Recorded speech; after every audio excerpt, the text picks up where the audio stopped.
Yo, yo, yo. Hey, guys, welcome back to another awesome edition of the Best Practices Show podcast. My name is Kirk Behrendt. I'm so pumped. I get the great responsibility of finding you the best thinkers, the best teachers, and the best transition experts in all of dentistry to help you create a better practice and a better life. And if you're a specialist, you're thinking, someday I got to transition. What do I need to know about selling a specialty practice? And I bring in my good friend, Paul Sletten, to dispel a lot of the rumors that you have that are floating around inside and outside of your brain. And it is an awesome episode. So check it out. Hope you guys enjoy it. We'll see you soon.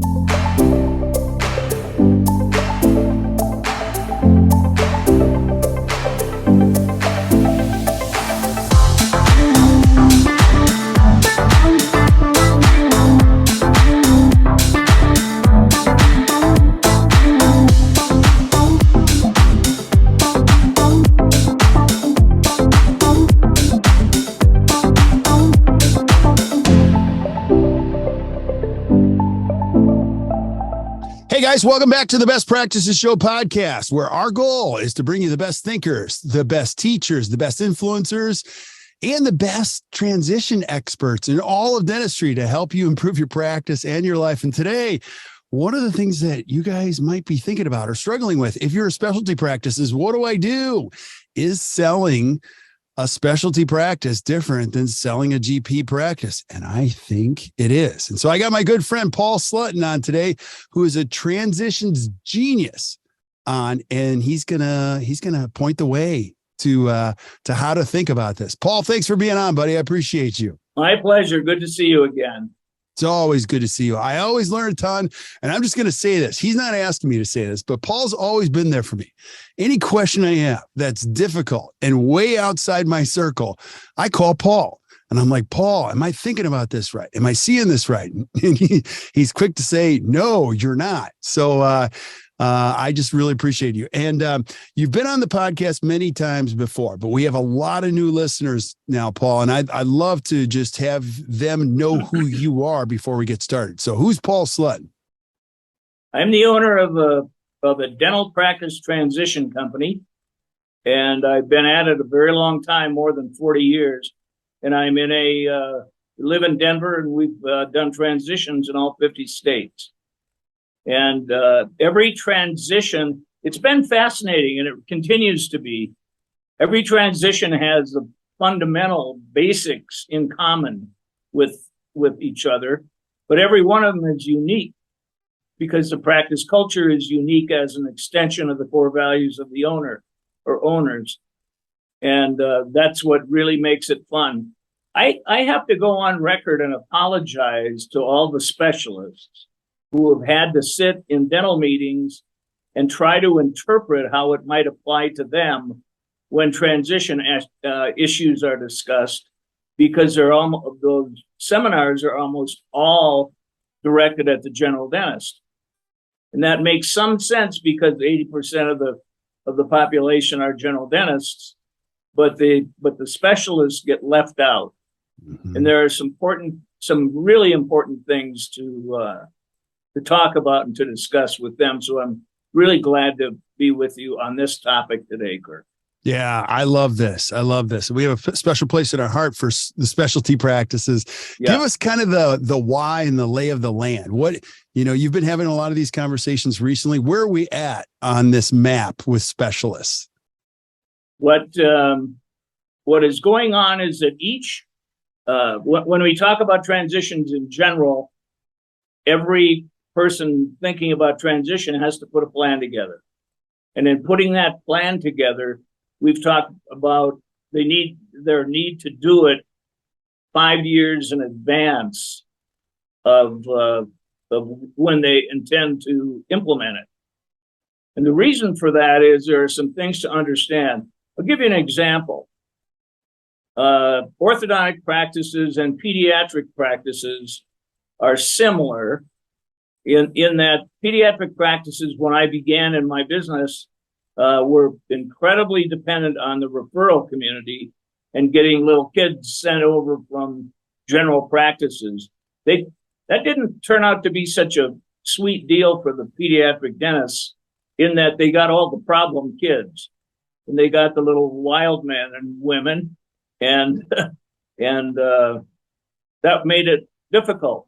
For a very long time now, pediatric dentists have been generating their own referrals and building their practices that way, and orthodontists have as well. Orthodontists still rely more on referral base than pediatric dentists, but there's been an evolution, a shifting of the way they do things. So a pediatric dentist can pretty well put a plan together like a general dentist does.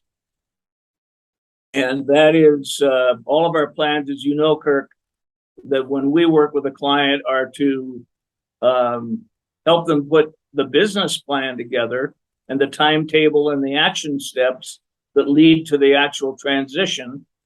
But they're also going to want to link that practice plan with their personal life plan. And that applies to all specialists as well. If you contrast what a pediatric practice does compared to an endodontic practice or an oral surgery practice, those two practices are unique.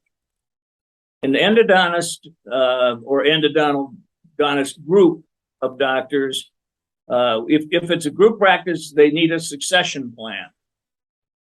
You know, what happens when Mary, who founded this practice 38 years ago, walks out the door, having retired? What do you lose? What walks out with her? And what are you going to need to do in terms of defining an ideal candidate profile for the young doctor that you're going to go out and recruit and bring into the practice to move into that practice culture? What other partners are going to have to step up in some areas where they hadn't been responsible before because Mary has always been the visionary and the keeper of the flame? So succession planning is really, really important. Absolutely. Absolutely.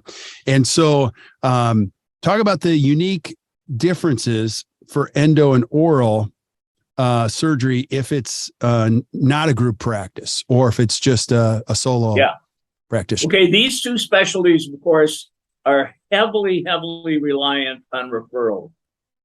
And so they work hard to build and retain referral relationships. And one of the cautionary tales that you hear if you listen to people who tried to retire and had a difficult time in it, in getting their practice sold for what they thought it was worth, is that they had missed the point of understanding where they need to keep their referral base expanded in terms of the age range. So if you are a 65-year-old endodontist in solo practice and you're getting ready to retire, there's a great chance that your entire referral base will be within 10 years of your age in either direction, and they're all getting ready to retire themselves. So a discerning buyer candidate coming and looking at that situation will notice that, of course, because that's part of the fact gathering that they will ask questions about when they're looking at whether they should be interested or not. And if you have a tight bunching of the ages of the referral community that aligns with the seller's age, you're going to have some problems because all those practices are going to turn over and you have no way of controlling what happens when the new owner takes it in a different direction, perhaps. Yeah. And there are so many things that can be done by putting a great endo process together. And so they need more lead time.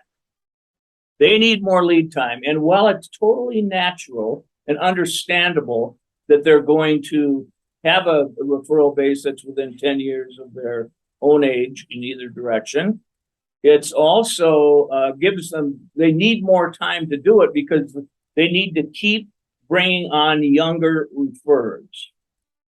Yeah. And that was good. Yeah. That was Go going to ahead. be one of my questions. I mean, even when you talk about dynamics in a church, they always talk about the average age of a parishioner. You know, if the average age of a parishioner is skyrocketing, you know the church is in trouble. So we need to always be introducing a younger population. And so as a specialist, that's one of the things you got to be keeping tallies on. So I love the idea of having this window 10 years in each direction, but being cognizant of the age of your referral sources. This very thing has happened in our church. I would say it happens in every church in America.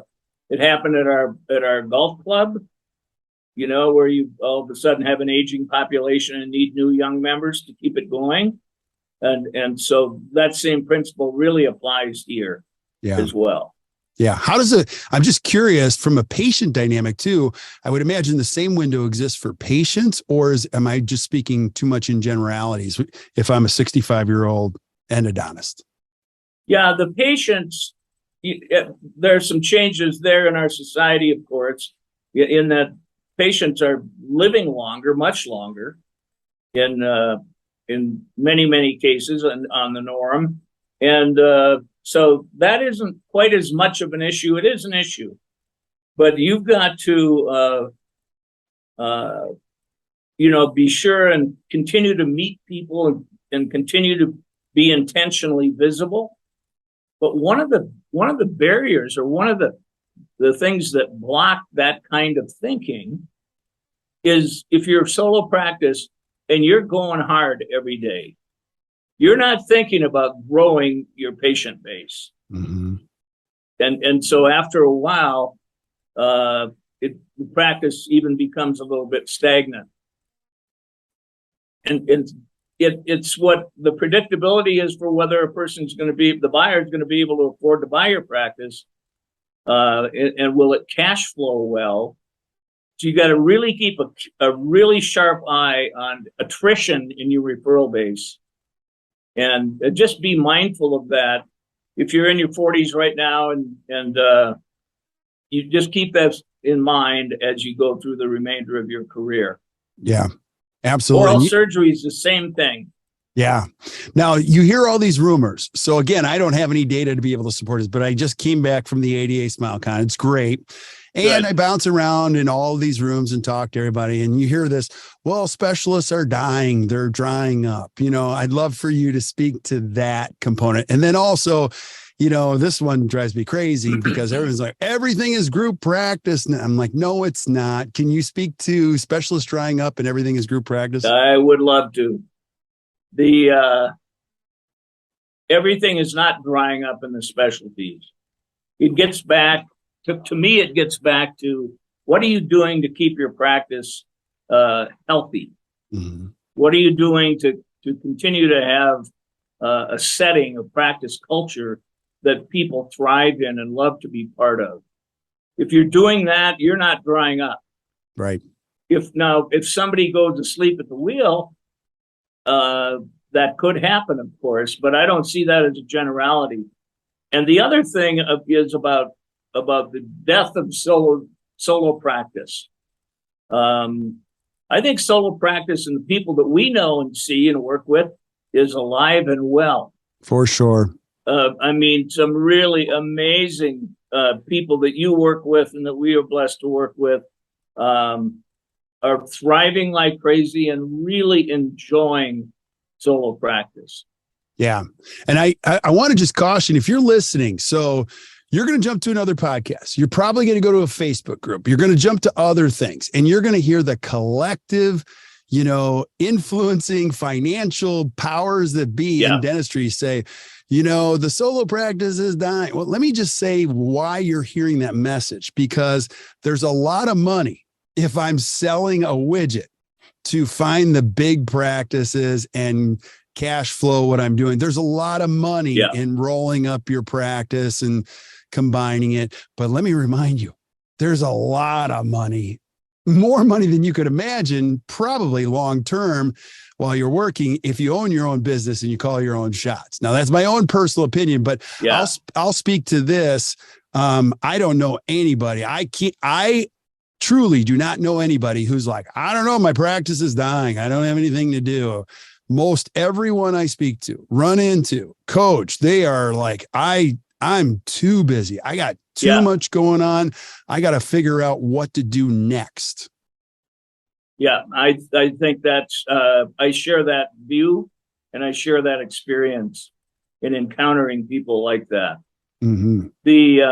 So if you get around to staying in a solo practice, it's more challenging at transition time if you haven't kept your referral base broad and had it in good, once again, in good, healthy condition like your practice is.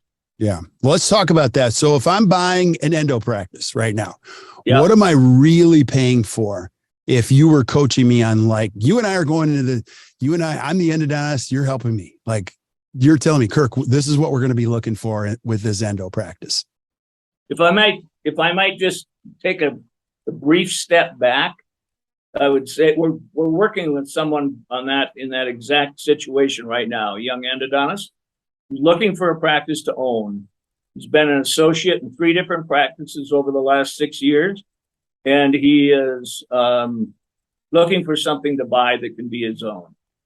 And so when we started with him, the first questions we asked him, do you know what you're looking for? Have you identified what would be an ideal setting for you? Where do you want to live? Where do you want to raise your kids? Where would you feel great practicing? What kind of practice do you want to have? What kind of a team do you want to put together? What are your thoughts? What are your money issues? What kind of school loan debt do you have? What size practice are you looking to buy? And the thing about endo practices is that they're so doggone profitable. It's just amazing. Yeah. It's not unusual to find one with 65% profit margin pre-tax, as you know, and they have the lowest overhead of anybody in dentistry. For sure. Yeah. And no hygienists, no lab bills. Well, they do now with because they're doing extractions and all of that. Yeah. Placing implants. I got to get are. I know, absolutely. I got to get the listener caught up on this, because this is why I love Paul the most. If you listen carefully, he's like, where do you want to live? Where do you want to raise your kids? You know, what kind of practice, what kind of team do you want to have? Like, getting all of those things right, while it's going to limit your options, you know, you're now going to go from 50 opportunities down to 10. You know, that is a good thing, because the options you now choose stick longer. You'll ultimately be happier. And I've seen this, which you have too. People fly to a town, unfortunately, when a specialist passes away, and they're like, oh, there's this perio practice, and this dentist unfortunately passed away. I'm like, where is it? And they tell me, and I'm like, that's like 6 states away from here. And it's in the middle of the state. Like, are you sure? Well, it's a great practice. I'm like, have you really talked to your spouse about this? And they're like, no, I'm going to go check it out. So sometimes those stories end up pretty well. But really, at the end of the day, the reason you became a dentist was you wanted to wake up and enjoy your life. So that's why the first offer isn't always, you got to find the right fit for you. And that goes for anybody. It goes for your kids that you might be teaching anything. It goes with your practice that you're going to purchase. So I just love the quality of your questions, Paul. Thank you. The kids, your kids can learn a great deal and add some life skills themselves by watching mom or dad go through a transition. Mm-hmm. You see what it takes. You have to do a whole bunch of clarifying. You have to, whether you're buying a practice and getting into practice and launching a career, or whether you're ready to get out.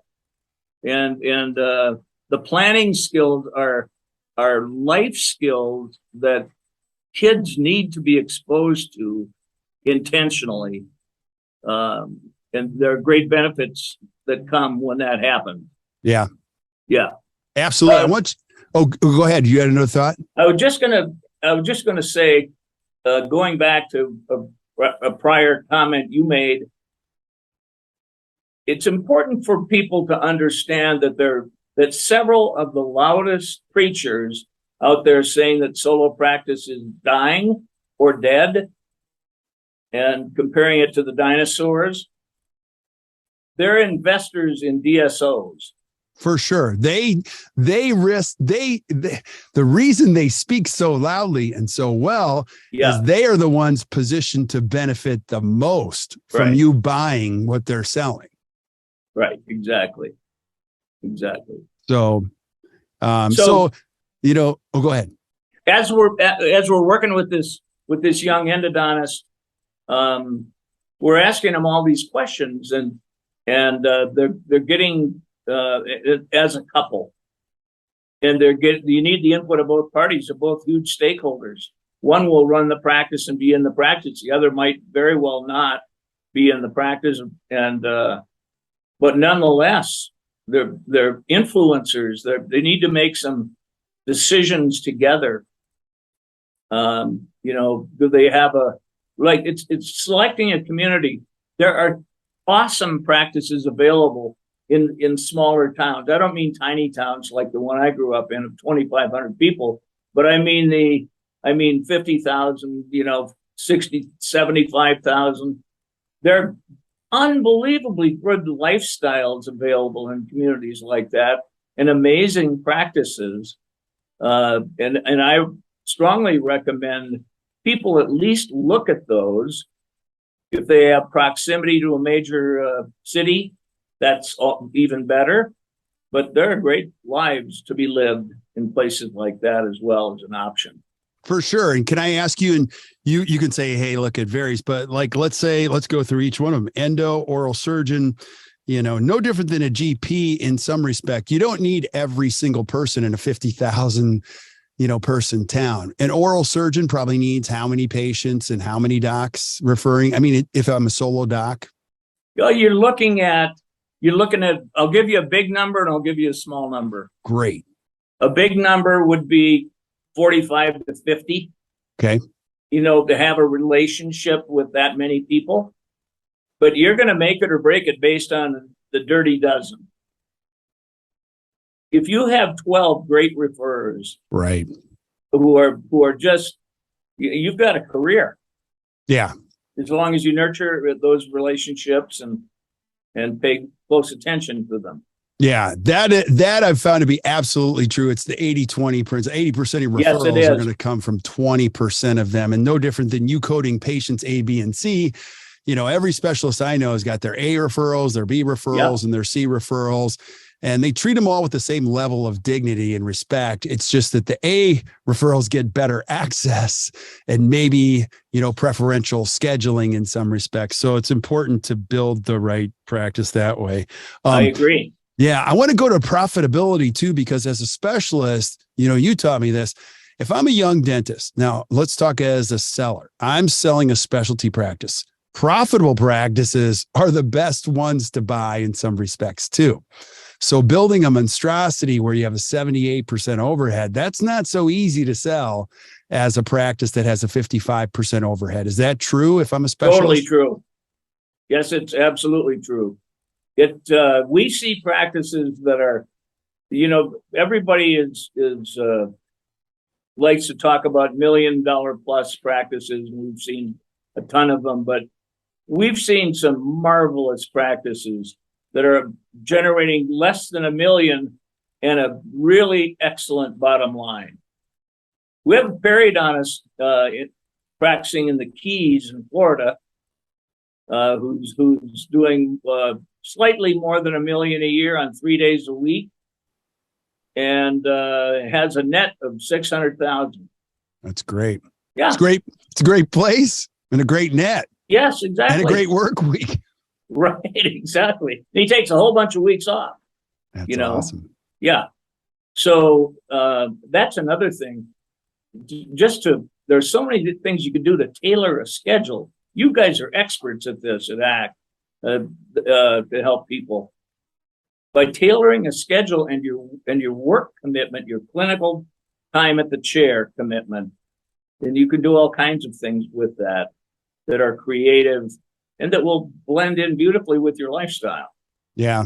I'm just a big fan of living in this country, and you get to choose and you can make your rules. And if you don't like the rules, you can change the rules. You can change them back. You can try everything. So don't ever think as a listener, you're kind of locked into something. No, you're not. Not at all. You can change anything at a moment's notice. And then anything else you would say, like from a selling standpoint, like if I'm a seller of a specialty practice, what are some other red flags or important items I really want to focus on before I transition out? Yeah. Let me address, Kirk, if I may, periodontal practices. Please. Perio practices have been going under, they have been, the specialty has been evolving and morphing into something very different than it was 20, 25 years ago.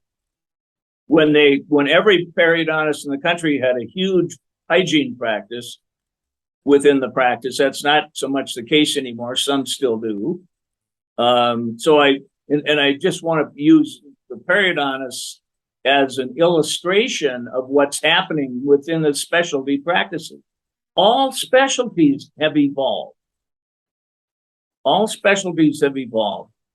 And perio has really evolved.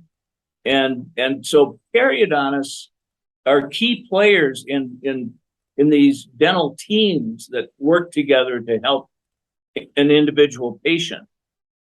And it would typically involve a periodontist or an oral surgeon and an orthodontist and a restorative dentist. Yeah. And they work on these amazing cases with life-changing results. And that's got to be fun. It is so fun. It's funny you bring up the periodontist too, because I meet a lot of great periodontists out there and I love it. Yeah. And when people tell me they're a periodontist, I go, you got to tell me what that means, because sometimes you find the true perio, you find, now somebody will say, well, I'm perio, but I really focus on implants more than anything. And it's very interesting how you can let those practices evolve. And I even see it in oral surgery. We did a study group with a lot of different oral surgeons and took a look at all their numbers. And one was as different as the next one. No, I make all my money on thirds when you're looking at these particular months. So keep that in mind, that just because you're a specialist, they are as different as the next one. There are those nuances that are somewhat similar, but when you find what you love to do, you can certainly transition harder into it.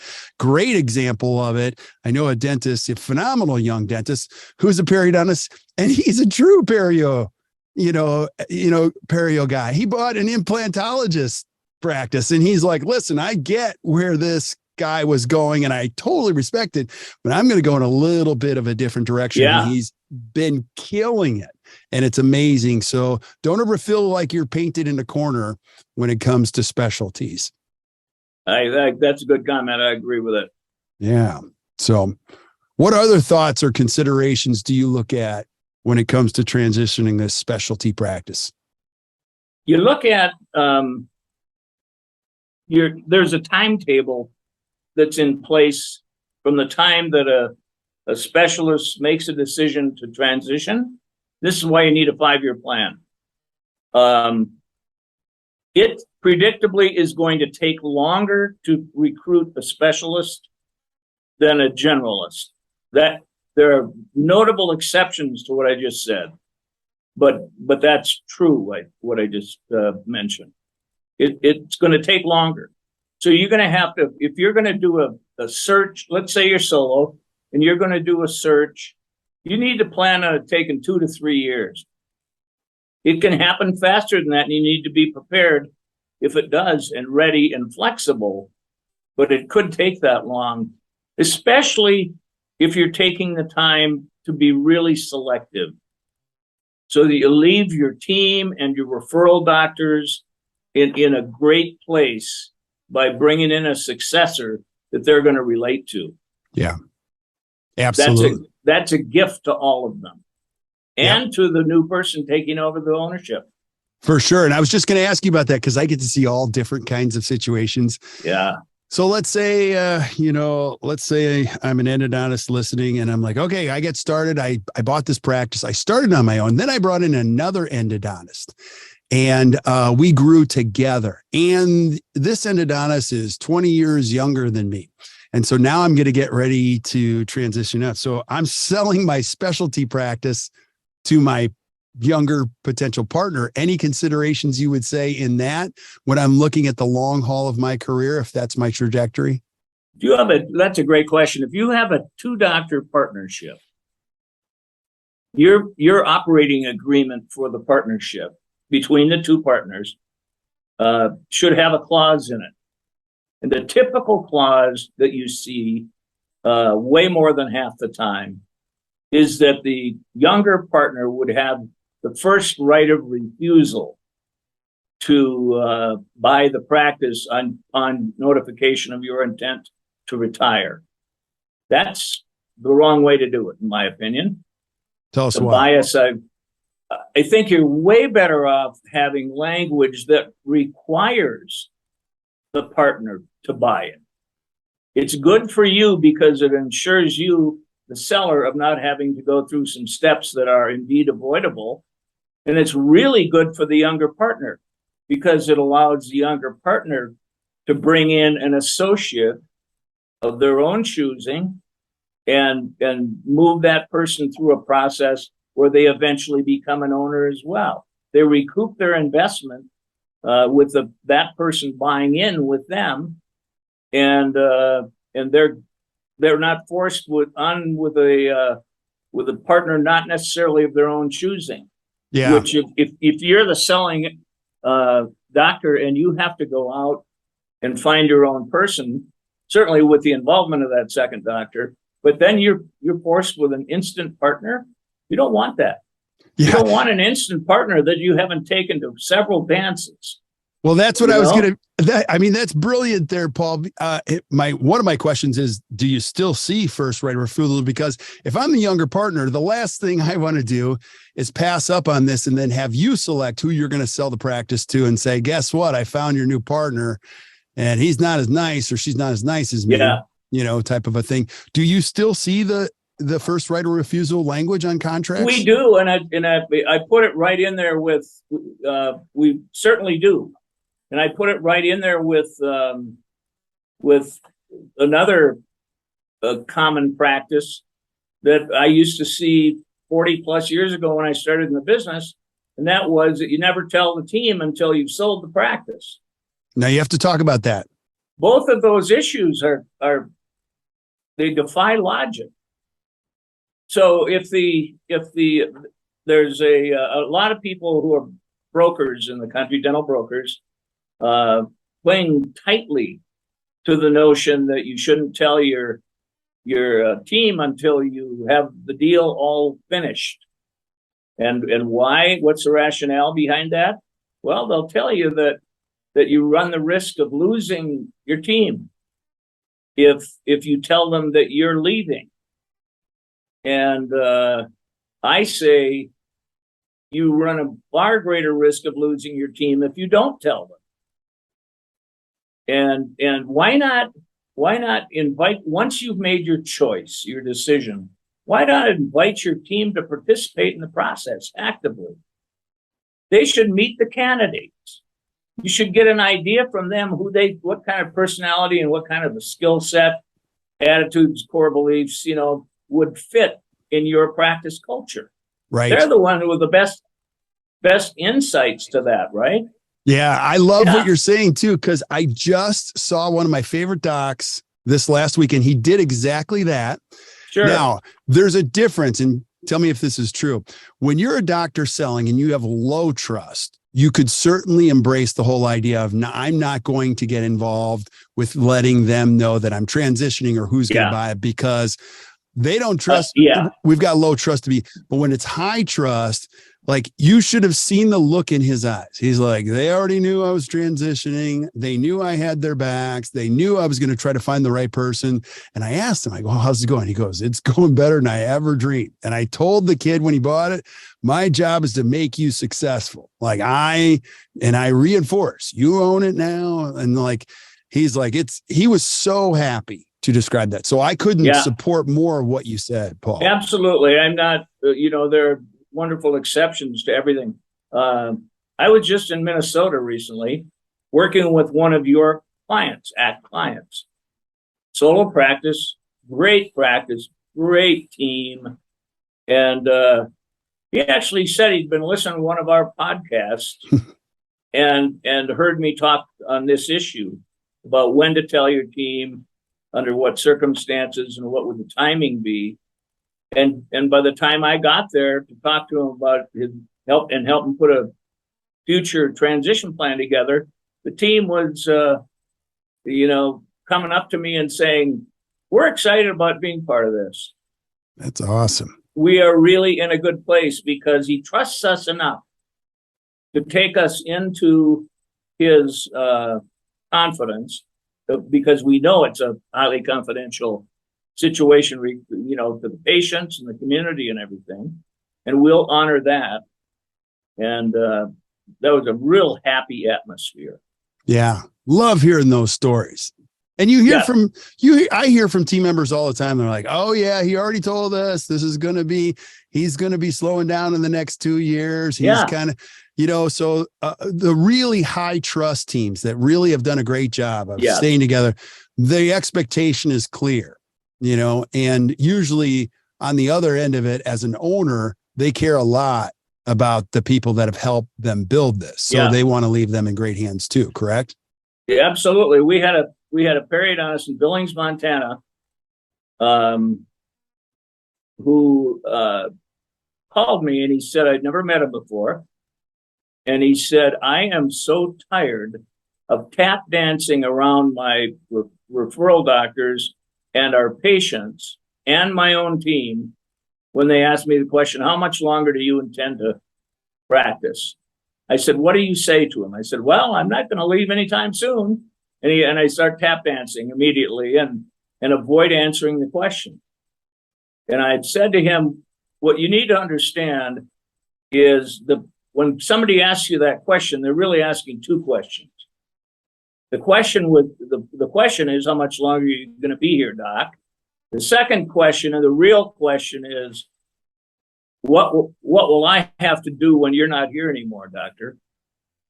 Will I have to leave and find another practice?" And so I said, so lean into it. Don't tap dance, lean into it. Right. And say, well, I'm going to retire at some point in my career. By the way, when I do, what kind of a person would you want in here? I'd love your input. Yeah. And he just turned the whole thing around, and he just had a blast. Yeah.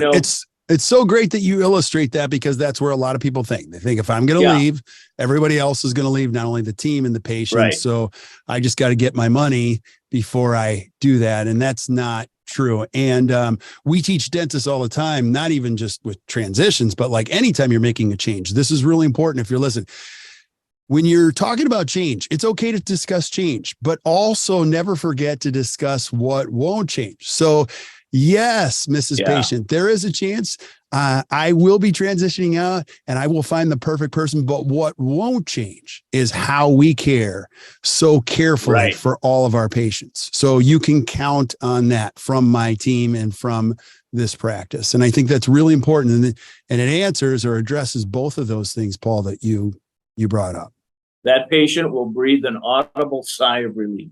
Absolutely. And if you can say, you got to say it from your heart, they know it's going to be true, and you do too. So exactly. Yeah. What else about the landscape? Because again, there's so much chatter around selling a specialty practice. Any last thoughts you have on, that we can use as guidelines going forward when we hear this chatter? I've even heard things like periodontal practices don't sell for as much as they used to. Endodontic practices don't sell for as much as they used to. That's not true. Yeah.